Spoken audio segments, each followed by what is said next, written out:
Welcome दोस्तों, स्वागत है आपका विकाना क्लासेज में। और हम ट्रेन की पार्ट 2 कर रहे हैं। 1 से लेकर 10 क्वेश्चन हम पिछले पार्ट में कर चुके हैं, तो आप उनको जाके प्लेलिस्ट में देख सकते हो। और इससे पहले टाइम एंड वर्क का भी मैंने कंप्लीट रामनिवास माथुरिया सॉल्यूशन डाला है। एक क्वेश्चन को विद स्लाइड के साथ अच्छे से एक्सप्लेन किया है, आप उसे ज़रूर देखिए। तो आपका ज़्यादा वक्त न लेते हुए अब क्वेश्चन संख्या 11 पे हम ध्यान देते हैं। तो प्रश्न संख्या 11 आपके सामने है कि ये कह रहा है कि 100 मीटर लंबी रेलगाड़ी है और 40 की स्पीड से जा रही है। उसके सामने से 180 मीटर लंबी रेलगाड़ी आ रही है, वो 32 की स्पीड से जा रही है। अगर आपके सामने ऐसा है कि पहली ट्रेन के ड्राइवर को दूसरी ट्रेन कितने समय में पार करेगी, इसका मतलब क्या है कि जो पहली, जैसे आपके सामने 2 ट्रेनें बनी हुई है और ये दोनों ट्रेनें आमने सामने आ रही है। ये ट्रेन है आपके पहली, ये है दूसरी। अब इसने क्या कहा कि पहली ट्रेन के ड्राइवर को दूसरी ट्रेन, अब बताओ इसका ड्राइवर कहाँ बैठेगा? इसका ड्राइवर आएगा यहाँ, इस ट्रेन का ड्राइवर यहाँ है, तो इस ड्राइवर को ये ट्रेन पार करेगी। आप थोड़ा इमेजिन करो, इस ड्राइवर को ये ट्रेन पार करेगी। जब ये ट्रेन इस ड्राइवर को पार करेगी, इसका मतलब ये है कि ये ट्रेन जो है वो यहाँ तक ड्राइवर है, इसको पार करते हुए जाएगी। तो इसका मतलब ये हुआ कि जैसे 2 ट्रेनें आपके सामने थी, ट्रेन ए और ट्रेन बी, इसका ड्राइवर ये है, ठीक है, और इसका ड्राइवर ये है। जब इस ड्राइवर को पार करना है, यानी आप ध्यान से देखोगे तो क्या हुआ, इस ट्रेन ने सिर्फ दूसरी वाली ने अपने आप को पार किया है, पहले वाली ट्रेन को पार नहीं किया। क्यों? क्योंकि ड्राइवर यहाँ फर्स्ट पे बैठा होता है। अगर ऐसे बोलता है ना कि गार्ड्स आपको पता लास्ट डब्बे पर होता है, तब हम पूरी को पार करते हैं। यानी सिर्फ इस ट्रेन ने ड्राइवर के फेस को पार किया, यानी इस ट्रेन ने देखो आप अपने आप को ही पार किया है, ड्राइवर को पार। यहाँ ड्राइवर पार करना, तो बस इसका मतलब है कि दूसरी ट्रेन जो है उसने अपने आप को पार किया है। तो अब लंबाई की बात आएगी, हम सिर्फ दूसरी ट्रेन की लंबाई लिखेंगे। तो दूसरी ट्रेन की लंबाई है 180। क्यों? क्योंकि पहली ट्रेन के ड्राइवर को पार किया, पहली ट्रेन पूरी पार नहीं की। अगर पहली ट्रेन पूरी पार की होती तो दोनों लंबाइयों को जोड़ देते। उसके बाद इसने क्या बताया? अच्छा, मैंने फॉर्मूला लिखाया था पार्ट 1 में, मैं वापस से कर देता हूँ डिस्कस। मेरा फॉर्मूला यह है कि जो लंबाइयाँ हैं वो ऊपर रखी जाती है, आप याद रखें। उसके बाद में आप सेकंड को रखेंगे यहाँ पे, देन उसके बाद में 18/5 रखेंगे, फिर आप रखेंगे चाल kilometre per hour. Part first आप जरूर देखें, अगर आपने पार्ट फर्स्ट नहीं देखा तो हो सकता है आपको थोड़ी प्रॉब्लम आए पार्ट सेकंड में। तो उसके बाद आप देखें तो इसके अंदर इसकी चाल कितनी है, तो आप इसके बाद में सेकंड आपको निकालनी है, फिर 18/5, ओके। और देन उसके बाद में ये कह रहे हैं कि इसमें 180 मीटर लंबी ट्रेन है, 40-60। अच्छा, अब आप ये देखिए कि अगर ट्रेन आमने सामने जा रही है, कोई भी ट्रेन है अगर वो आमने सामने अगर जा रही है ना, सेम लंबाई से जाती है आमने सामने, तो ये ट्रेन जाएगी 72। यहाँ तक क्लियर हो गया आपके सामने। 100 मीटर थी, दूसरी 180 मीटर लंबी ट्रेन 32 की स्पीड से जा रही थी, और दोनों चालें जुड़ गई। क्यों? दोनों ट्रेन जो आमने सामने आती है उनकी स्पीडें क्या होती है? काउंट। अब आप इसको सोल्व करने की कोशिश करो। 18 चौक 72 4 बार, 5 दूनी 10 कितनी बार? 36 बार, तो 4 निम 36 9 बार, तो इसका आंसर आ जाएगा 9 सेकेंड। दोनों की स्पीड क्यों जुड़ी? क्योंकि आमने सामने दोनों चालें हमेशा ऐड होती है। मैंने पार्ट फर्स्ट में बिल्कुल आराम से एक्सप्लेन किया, आप इसे ज़रूर देखिए। उसके बाद देखिए आप क्वेश्चन नंबर 12, प्रश्न संख्या 12 आपके सामने है। प्रश्न संख्या 12 में आपके सामने लिखा हुआ है कि 80 मीटर और 120 मीटर लंबी 2 रेलगाड़ी समानांतर पटरियों पर एक ही साइड में जा रही है, एक दूसरे को पार करेगी। तो भाई एक दूसरे को पार करेगी तो लंबाइयाँ जुड़ जाएगी 200। इधर आप सेकंड रखे जाके x लिखें, 18/5 लिखें। अब देखो वो दोनों समानांतर एक ही साइड जा रही है, जब भी एक साइड जाती है स्पीड घटती है, तो स्पीड 25 में से 35 क्या? 10। अब आप यहाँ इसको सोल्व करो, 1 0 से 1 0 काट दो, और अब आप इसको हल करेंगे तो आपका आंसर आ जाएगा यहाँ से 5 से 120 मीटर लंबी 25 35 से 10 है, 18/5 है, और दोनों हमारे 80 मीटर 120 मीटर। अच्छा सॉरी, लंबाई हमने जोड़ी नहीं, 80 120 हो जाएगा आपके 200।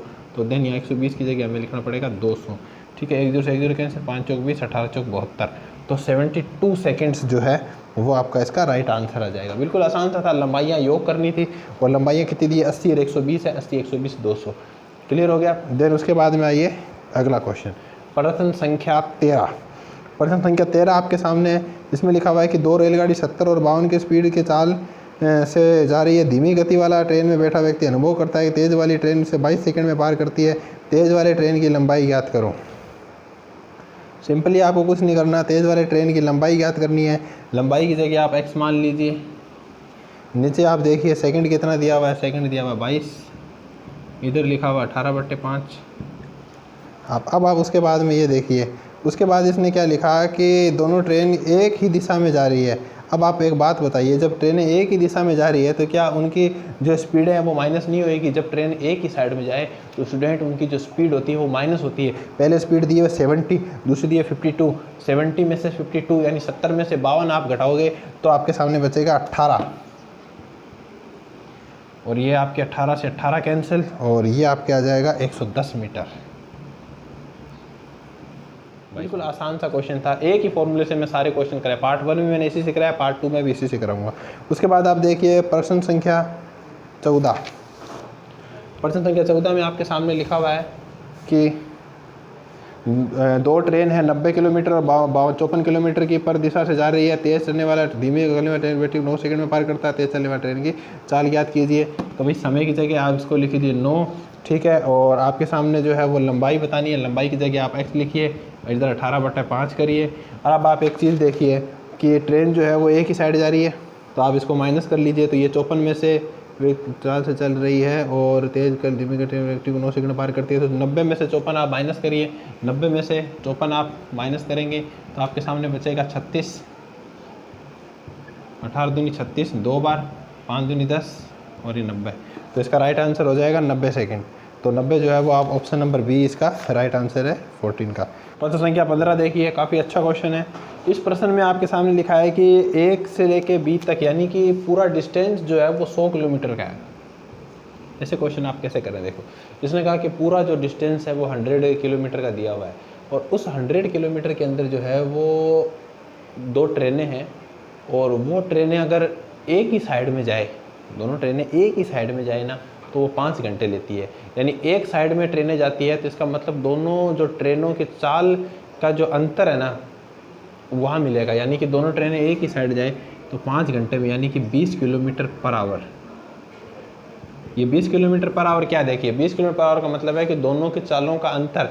हम आपको पता है कि जब दोनों ट्रेन एक ही साइड में जाती है तो उनकी स्पीड घटती है, तो इसका मतलब है कि 2 चालों का अंतर कितना है, वो 20 है। 2 चाल है, उसका अंतर कितना है, 20 है। तो यानी कि दोनों चालों का अंतर यहाँ से आपके निकल के आया 20। फिर ये कहता है कि दोनों विपरीत दिशा में जाती है, आमने सामने, तो 1 घंटे में मिलती है। अब आप देखिए कि दोनों चालों का योग कितना है। यहाँ से दोनों चालों का अंतर मिला, यहाँ से दोनों चालों का योग मिला। क्यों? आमने सामने आती है तो स्पीड जुड़ती है, तो दोनों चालों का योग हुआ 100 और दोनों चालों का अंतर हुआ 60। अब आप देखिए, अगर आपके सामने ऐसी कंडीशन आएगी जब किन्हीं 2 चीज़ों का डिफरेंस दिया हो और किन्हीं 2 चीज़ों का जो है वो योग दिया हो, तो आप इसको कैसे निकालेंगे? उदाहरण के तौर पे इसने ऐसे बताया कि भाई आपके पास 100 रुपये है और आपके 2 भाई या बहन जो बच्चे हैं, आप उनको उन दोनों के बीच में डिस्ट्रीब्यूट कर रहे हो। आपको ऐसे करना है कि 100 रुपये इन 2 बच्चों में बांटना है। बस इतना करना है कि एक बच्चे को दूसरे बच्चे से 20 रुपये ज़्यादा मिल जाए। 100 रुपये बांटने 2 बच्चों में, बस इतना है कि एक बच्चे को दूसरे बच्चे से 20 रुपये ज़्यादा मिल जाए। बस वही था। टोटल जो 100 है, एक को दूसरे से 20 रुपये का फ़र्क आ रहा है, 20 किलोमीटर का। इसको निकालने का सबसे बेस्ट तरीका है, इसको जोड़ के आधा कर दो, इन दोनों को जोड़ दो, कितना हो गया 120। 100 और 20 120, 120 का आधा, यानी इन दोनों को जोड़ के आधा कर दो। साफ साफ लिख देता हूँ मैं, 120 जोड़ के आधा किया, कितना हो गया 60। एक बार जोड़ के आधा कर दो, एक बार घटा के आधा कर दो, कितना हो गया 80, कितना हो गया 40। ये हो गया ना 60 और 40, ये दोनों चालें होगी। आपसे क्वेश्चन पूछा है कि तेज वाली चाल कितनी है, तेज वाली चाल 40 है। इस राइट आंसर। कॉन्सेप्ट क्लियर है? बस इसको वापस से आप रिवाइंड करके देख लीजिए, आराम से समझ में आ जाएगा। थोड़ा सा पीछे जाइए, वापस इस क्वेश्चन को देखिए, कोई दिक्कत नहीं आएगी। प्रश्न संख्या 16 को देखिए। प्रश्न संख्या 16 के अंदर जो है अब इस टाइप के क्वेश्चन आ जाए। आपको सामने रखा है कि एक रेलगाड़ी है जो किसी प्लेटफॉर्म को पार करती है और फिर एक खंबे को पार करती है। इसका मतलब क्या, आप ये कॉन्सेप्ट को समझिए। अगर कोई रेलगाड़ी जो है वो किसी खंबे को पार करती है, इसका मतलब है कि रेलगाड़ी ने अपने आप को पार किया। जैसे कोई भी रेलगाड़ी किसी खंबे को पार कर रही है, आप ये समझिए कि रेलगाड़ी ने अपने आप को पार किया। देखो ये एक पोल बना हुआ है, अब एक रेलगाड़ी इस पोल को पार कर रही है, यहाँ से ये रेलगाड़ी जा रही है, ये रेलगाड़ी इस पोल को पार कर रही है, इसका मतलब इस रेलगाड़ी ने अपने आप को पार किया। यानी रेलगाड़ी द्वारा खंबे को पार करना अपने आप को पार करना होता है। और वही रेलगाड़ी अगर प्लेटफॉर्म को पार करती है, जैसे ये प्लेटफॉर्म बना हुआ है और ये रेलगाड़ी देखिए, ये रेलगाड़ी इस प्लेटफॉर्म को तरफ जा रही है, ये गई और यहाँ इस प्लेटफॉर्म को इसने पार किया। इसका मतलब ये है कि रेलगाड़ी ने प्लेटफॉर्म को पार करने के साथ साथ अपनी लंबाई को भी पार किया। जब गाड़ी प्लेटफॉर्म को पार करेगी इसका मतलब है कि प्लेटफॉर्म के साथ साथ उसने अपनी लंबाई को भी पार किया। अब देखिए, अब इसने कहा कि खंबे को वो 5 सेकंड में पार करती है और 300 मीटर जो है वो आपके जो प्लेटफॉर्म है उस 300 मीटर प्लेटफॉर्म को जब वो पार करती है तो उस प्लेटफॉर्म को पार करने में उसको जो है वो 20 सेकंड लगते हैं। क्वेश्चन में यही आई थिंक 20 सेकंड लगते हैं क्वेश्चन नंबर, हाँ 20 सेकंड लगते हैं। इसका मतलब है कि ये जो 300 मीटर को पार नहीं किया, इस 300 मीटर प्लेटफॉर्म के साथ साथ इस ट्रेन ने अपनी लंबाई को भी पार किया। तो अब आपको क्या करना है कि सिर्फ आपको ट्रेन की एक्चुअल आपको देखना है। तो आप ये देखिए कि इस प्लेटफॉर्म को पार करने में कितना समय लगा, तो इस प्लेटफॉर्म को पार करने में सिर्फ 15 सेकंड लगी। अच्छा, अगर आपको ये कॉन्सेप्ट समझने में थोड़ी सी प्रॉब्लम आती है तो आप मेरे एक बात को समझिए। अगर आपको चाल निकालनी हो, अगर किसी भी प्रश्न के अंदर आप याद रखिए, किसी भी प्रश्न के अंदर अगर आपके सामने लंबाइयाँ दी हुई हो और सेकंड्स दिए हुए हो, लंबाइयाँ दी हुई और सेकंड्स दिए हुए, यानी कि 2 लंबाइयाँ और 2 सेकंड्स दिए हुए हो, मेरी बात याद रखना, 2 लंबाइयाँ या 2 सेकंड्स दिए हो, तो आप क्या करो कि दोनों का अंतर बट्टा अंतर कर दो। दोनों का आप क्या करेंगे, अंतर बट्टा अंतर।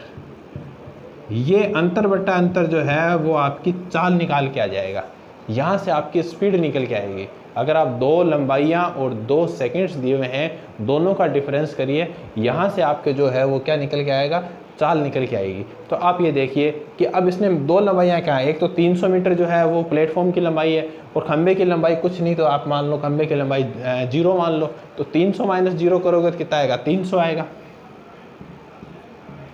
उसके बाद आप सेकंड्स का अंतर करिए, एक बार सेकंड कितने हैं, 20 है, एक बार 5 है, 20 में से 5 गया 15, ये आपके चाल निकल के आ जाएगी। क्वेश्चन में चाल पूछ रहा है तो ये चाल निकल के आएगी। अब ये चाल, लेकिन आपसे इसकी लंबाई पूछ रहा है वो। अब आप देखिए कि चाल जो है वो किस में है, अब ये चाल है वो मीटर सेकंड में है। क्यों, क्योंकि देखो ये 300 क्या है, मीटर है, और ये क्या है, सेकंड है। इसको हल करोगे तो क्या आएगा, मीटर सेकंड। लेकिन आपको लंबाई निकालनी, इसी फॉर्मूले पर पुट करना है, तो आपको लंबाई जो है वो सॉरी जो स्पीड है वो आपको चाहिए किलोमीटर पर आवर में। तो किलोमीटर पर आवर में स्पीड को कैसे रखते हैं, देखिए आप, तो ये आप रखा 300, इधर आपने रखा 15, इधर 18/5 कर दो, किलोमीटर पर आवर में निकल जाएगी। मेरे कहने का तात्पर्य ये है कि मीटर सेकंड को किलोमीटर पर आवर में बदलने के लिए 18/5 की गुणा करते हैं। मीटर सेकंड को किलोमीटर प्रति घंटे में बदलने के लिए 18/5 की गुणा करते हैं।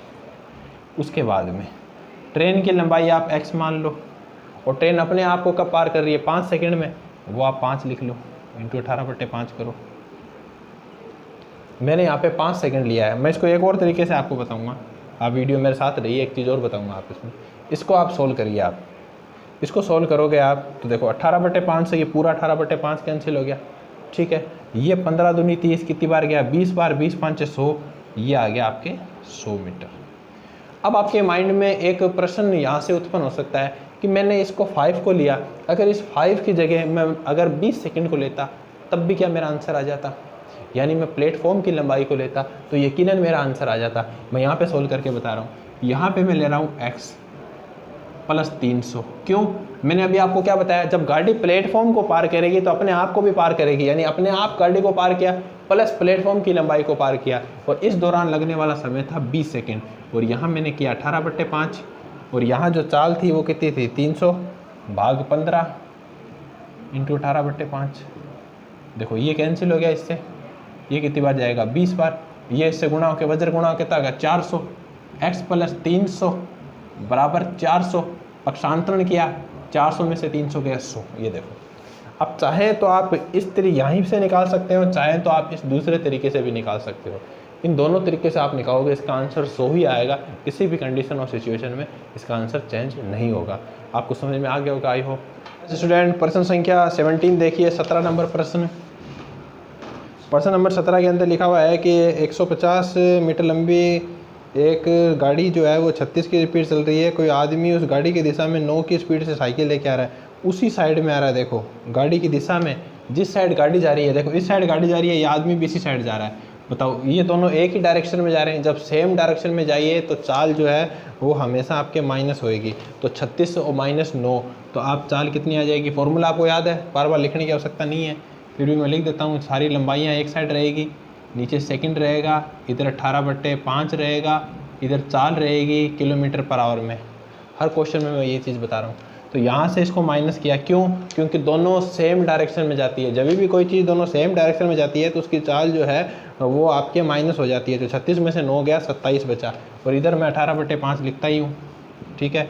और उसके बाद में जो है वो गाड़ी की लंबाई मैंने 150 बता दी, समय के नीचे मैंने x लिख दिया, ठीक है। अब इसको मैं सॉल्व कर लेता हूँ। इधर आपको टेबल से कर सकते हो, 5 × 15 30 बार, 9 × 27, 9 दूनी 18, 10 और ये 20। तो 20 जो है इसका सेकंड, इसका राइट आंसर आ जाएगा। बिल्कुल सरल सा प्रश्न था। आगे देखिए प्रश्न संख्या 18। प्रश्न संख्या 18 जो है वो काफ़ी अच्छा प्रश्न है। इसने बताया कि 60 किलोमीटर प्रति चाल से एक जो है वो ट्रेन प्लेटफार्म को 20 सेकंड में पार करती है। उसी दिशा में, जिस साइड वो ट्रेन जा रही है उसी दिशा में जो है वो एक आदमी जो है उसको, उसी दिशा के अंदर एक व्यक्ति है जिसे ट्रेन जो है वो 6 की स्पीड से जो जा रहा है उसे ट्रेन जो है वो 8 सेकंड में पार करती है। तो आपको बताना है कि ट्रेन की लंबाई कितनी है। इस प्रकार के प्रश्नों को आप किस तरह से करेंगे, आप देखिए। अब आप ये देखिए कि जो आदमी की लंबाई जो है वो 6 है और जिस लंबाई की तरफ ट्रेन है उसकी 60 है। तो आप ये सोचिए कि जिस 60 आदमी इधर जा रहा है 6 की स्पीड से और ट्रेन जो है वो इधर जा रही है 60 की स्पीड से, तो बताओ दोनों की स्पीडें माइनस नहीं होएगी? डेफिनेटली माइनस होएगी। तो यहाँ चाल प्रति घंटे की जगह 54 लिखा, 18/5 फिक्स है ही। अब देखो क्या है, अब आपको करना क्या है। अब आप इसमें अगर चाहो ना तो आप 20 सेकंड अगर आपको यहाँ लेना है ना प्लेटफार्म, तो प्लेटफार्म को पार करेगी, अपने आप को पार करेगी। अगर मैं यहाँ 20 सेकंड लूँ, ठीक है, तो ऊपर मुझे क्या लेना पड़ेगा? ऊपर मुझे लेना पड़ेगा x प्लेटफार्म की लंबाई के साथ में लेना पड़ेगा। तो प्लेटफॉर्म की लंबाई मुझे इसमें नहीं मिल रही, तो ये 20 से सोल्व नहीं होगा, मुझे सिर्फ ट्रेन की लंबाई से काम चलाना पड़ेगा। ट्रेन की जो लंबाई है यानी एक व्यक्ति को पार कर रही है, आदमी की कोई लंबाई नहीं होती 8, और यहाँ पे लिखना पड़ेगा x। इसको आप देखिए, अगर 20 रखोगे तो क्वेश्चन काफ़ी ज़्यादा लेंदी हो जाएगा। उससे क्या होगा कि प्लेटफॉर्म की लंबाई साथ में व्यक्ति की लंबाई दोनों जुड़ के आएगी। तो यहाँ पे आप x रखिए, यहाँ पे आप 8 रखिए। अब इसको आप सोल्व करिए। 18 दूनी 36, 18 तिये 54। अब इसके आप गुणा करो, 15 8 120, 120 इज द राइट आंसर। बताइए कितना आसानी से क्वेश्चन सोल्व हो रहे हैं। हर प्रश्न को मैंने एक ही फॉर्मूले से सोल्व करवाया है। आगे देखिए प्रश्न संख्या 19। प्रश्न संख्या 19 आपके सामने है। इस प्रश्न को आप अच्छे से पढ़िए और क्वेश्चन करने के लिए आप ट्राई करिए। प्रश्न संख्या 19 आपके सामने है कि 300 मीटर लंबी रेलगाड़ी उसी दिशा में जा रहे एक व्यक्ति जिसकी चाल 8 है। देखो जिस साइड ट्रेन जा रही है, क्या वो व्यक्ति उसी साइड नहीं जा रहा जिसकी चाल 8 है? तो आप क्या करोगे कि भाई उस ट्रेन की चाल तो नहीं पता, लेकिन उस व्यक्ति की चाल 8 है ये तो पता है, और दोनों सेम डायरेक्शन में चल रहे हैं, तो मैं इनकी जो स्पीड है उसको मैं माइनस करूँगा। 18/5 जो है वो मेरा फिक्स रहता है। उसके बाद देखिए 300 मीटर लंबी रेलगाड़ी है, इसको मैं 300 लिखता हूँ। सेकंड यहाँ पे दिया है 20 सेकंड। इसको हल करो, डायरेक्ट ट्रेन की चाल आएगी। देखो देखो ये आपने काटा 1 0 से 1 0, 5 दूनी 10, 10 से ये 3, 18 36, 18 54, यहाँ से मिला मुझे 54, x माइनस 8, 8 का पक्षांतन करें माइनस इधर आके प्लस, 54 8 कितना होता है 62। तो 62 जो है इसका राइट आंसर आ जाएगा, ऑप्शन नंबर सी। तो 19 प्रश्न जो है वो इसी तरह हमारे पूरे हो चुके हैं। 20वां आखिरी क्वेश्चन है, और इसको मैं अब समझाने से पहले एक बात मैं आपको बता रहा हूँ। चलो पहले क्वेश्चन कर लेते हैं, बात बाद में हो जाएगी। 300 मीटर लंबी रेलगाड़ी है और रेलवे स्टेशन के साथ एक आदमी है। उसी साइड में जो है वो 3 किलोमीटर प्रति घंटे की स्पीड से चल रहा है। जिस तरफ ये जा रही है उसी तरफ आदमी जा रहा है। आपको पता है दोनों सेम ही डायरेक्शन में जा रहे हैं, तो सेम डायरेक्शन में जाते हैं, स्पीड माइनस होती है, ठीक है। तो इसकी आपको स्पीड पता नहीं है, लेकिन आदमी की स्पीड आपको पता है, वो इसकी 3 है, माइनस कर दिया, बराबर मेरे फॉर्मूले में 18/5 यहाँ फिक्स रहता है। नीचे यहाँ पे मैं सेकंड लिखता हूँ, ठीक है, जो 33 दे रखी है लंबाई, और जो है यहाँ पे लिखी हुई है 300। इसी को हल करो, आंसर आएगा। हल करके देखते हैं। तो इसको हल करते हैं अपन। 3 एकम 3, 3 एकम 3, ये गए आपके 100 बार, ये गए आपके 20 बार, ठीक है भाई। ऊपर ऊपर गुणा करो, कितना आ जाएगा 360, ठीक है। इधर आप गुणा करो 11x माइनस 33, ठीक है। और यहाँ से जो है ये 33 माइनस का इधर आके प्लस का हो जाएगा, तो ये हो जाएगा आपके 93 और x बराबर 93 अपॉन में 11।